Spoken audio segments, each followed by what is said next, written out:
Hey, this is Dr. Amanda with Straightsmile Solutions, straightsmilesolutions.com, and today we're going to do a little bit more advanced training on Class 3 growing kids cases, specifically maxillary retrognathic cases, specifically cases that need a protraction face mask. This is going to be an advanced video. It is not going to make sense to you. It is definitely not meant for consumers. It's meant for doctors. It is not going to make sense to you unless you've either taken our Phase 1 course, which is available on my website, straightsmilesolutions.com. Price is very affordable, 13 CE units, less than $500 to take it. It's only like a handful of change per unit. That's the best way to learn, just because A, you get CE, and number two, it goes through a logical order. But if finances are an issue and that $500 is too much, and or you don't need CE and you just want to learn the information, of course I make it available on my YouTube channel. You just have to sort through the over 200 videos or 150 videos on my Phase 1 playlist, but most of it's there. So you can just go to YouTube and click around and learn your stuff. I'm cool with that. I don't care how you learn it, just learn it. Anyway, so do not watch this video unless you've done one or the other, because it's not going to make any sense. All right. So that being said, if you have taken my course, you understand first of all, you understand what a Class 3 case is, what's the different types of Class 3 cases, when Class 3 case needs treatment, the different options for Class 3 treatment, how to read a CEF, etc., etc. So let's say we do have a case that needs a protraction face mask. You also understand what we need to do to get ready on a case before a protraction face mask, right? In most situations, we need some type of expansion first, because most Class 3 retrognathic growing kid cases are also have a constricted maxillas. And even if they didn't have a constricted maxilla, what you need to do is basically do what we do as orthodontists, or when we work together with oral surgeons. You know, in the olden days, we would actually pour up study models. I know this is not really this is a Class 3-ish case. This could theoretically be a slight Class 3 retrognathic case. I don't have a specific case that I have the release to show you. So you guys have to work with what I have here that I can release. But use your imagination. Let's say this was a Class 3 retrognathic case. I mean, the incisors do look flared. So, you know, and we're a hair Class 3 on the molars. So this could very much be a slight Class 3 retrognathic case. Let's just say this was not an adult. This is a growing kid who maybe was early on their dentition, who's 12, still had some growth potential. We ran the Steiner numbers. We looked at SNA versus SNB, looked at A and B. We looked at the angle of the incisors, and we decided that a protraction face mask is the best way to go. What you'd want to do is you'd actually want to advance the maxilla to a full Class 1, maybe even a millimeter beyond, slightly Class 2. Create a little positive overjet, because here we clearly have flared incisors and no positive overjet, and see if it's constricted in the back.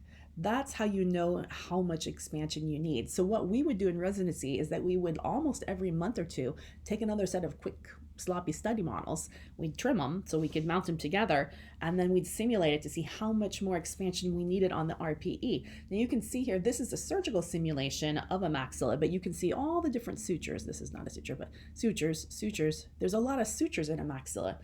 So by doing the expansion first, it loosens up all the sutures in the maxilla. Now this can only be done if the patient is still growing and not too post-pubertal. So if this is a 15-year-old, 16-year-old girl, this may not work. You have to watch my videos on finding out about puberty, about skeletal maturation. You might even have to take a hand wrist x-ray. I do have content on that, how to read a hand wrist x-ray, to know if this is even gonna work. Because if you can't loosen up those sutures, you're not going to have any success on the protraction face mask. And to be really honest, there's very few 15 and 16-year-olds that are even going to wear a protraction face mask. As much as I like to believe in kids, and I've had a few that have, but the older you are and the further you are past puberty, the less successful we're going to be. It's just not going to happen. They have too many things going on in their life to be wearing that thing 14 to 16 hours a day. Unless they're just like a crazy gamer that's not on video, which is cool nowadays. There's actually plenty of those if they're not on video, but most of them are on video. Or maybe they own it. Maybe they're cool with it. They're not going to wear that sucker at home, in the car, in the shower, 14 to 16 hours a day for 6 to 12 months. It's just not going to happen. I have teenagers that age. They would laugh in my face if I asked them to do that. It's just not realistic. That's why we need to catch these cases at 9, 10, 8, 11, when kids are more open to being compliant for things like that. It's just not possible. These kids are going to end up needing jaw surgery if you wait too long. So that's why we want to catch these things early. So you get the idea. Articulate your study models. put it into almost a slight class 2 position by advancing the maxilla and see if it's constricted. That gives you an idea of how much more expansion you need. Remember, you always want to over expand a little bit because you're going to lose a little bit. You're going to lose 20 to 30%, and that's even if you do retain a few months. So over expand, over protract in the face, in the protraction. You want a positive overjet, slight class 2, because you're going to relapse a little bit. And then remember, these cases might even have an element of mandibular. Not all class 3 cases are only maxillary retrognathic. Very few percentage are. Maybe more in the Asian population are.